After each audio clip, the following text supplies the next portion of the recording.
না করেছি। তখন মা বলেছিলেন, বাবা রে একটা কাজ করলে হয় না? কি কাজ?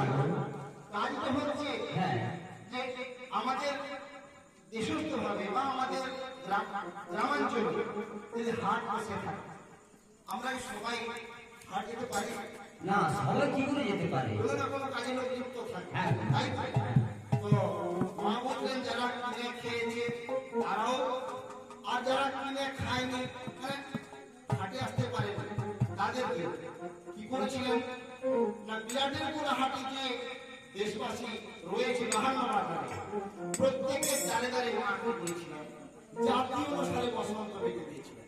আগে বিস্তারিত হতে যাচ্ছে না, তো জাতি অনুসারে বসন্ত বেঁধে দিয়েছিলেন।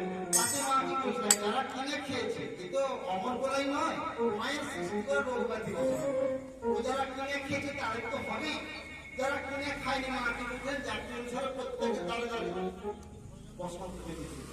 আমার যারা পাত্র সামনে সামনে ঘুরছে আর মা বসন্তের পুটলি নিয়ে জাতি অনুসারে কাকে কি দেওয়া যাবে তিনি বসন্ত বেঁধে দিয়েছিলেন। তারপরে কি হয়েছিল,